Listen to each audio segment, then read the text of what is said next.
Saamme mainetta. Älkää innostuko ennenaikaisesti. Hemuli! Häh? Menemme keräämään sieniä. Hyvä ajatus. Tuolla päin metsässä on mahdottomasti sieniä. Oh. Minä en näe teillä vilaustakaan sienistä. En minäkään. Mennään syvemmälle metsään.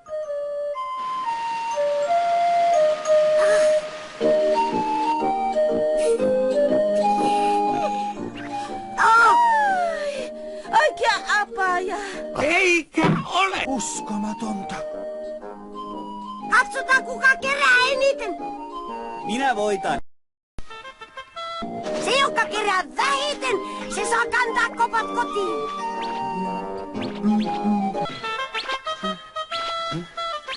Oh.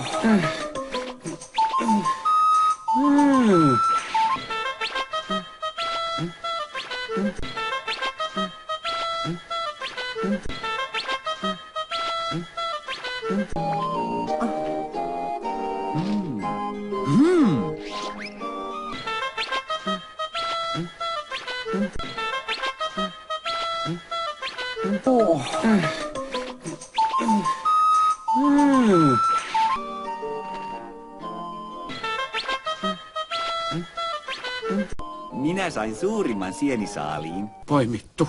Laatu ratkaisee eikä määrä. Minun sieneni ovat syötäviä. Eikä ole! Äiti lupasi valmistaa sienimuhennosta. Mennään kaikki meille syömään. Minä rakastan sienimuhennosta. Älkää innostuko ennenaikaisesti.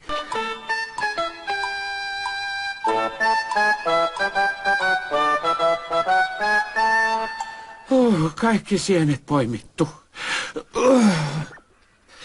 Viedään sienet kotiin. Voi elämän kevät, näin julmetusti sieniä. Saamme syödä koko viikon sieniä.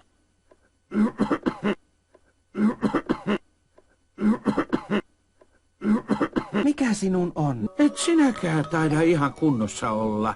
Olenpas. Oho. Ihan kuin karuselli. Mitä? Eikä ole! No mitäs sanot sienistä? Mahdottoman hyvää. Ei saa ikinä syödä tuntemattomia sieniä. Eikö olisi parasta kysyä Hemulilta? Minä haen hänet tänne. Minä tulen mukaan. Hemuli, Oh, sieniä. voi elämän kevät. Pois alta risut ja männynkävyt. Mitä? Hop, hop, hop, hop, hop. Hemuli! Sienet pois poimittu. Johan nyt on. Mitä minä sitten teen? Meidän pitää löytää sienet. Hemuli! Sienet tänne! Minä söin poimittu, mittu. Oletteko valvoneet koko yö sieniä tutkien? Kiitos ahkerille sientenpoimijoille.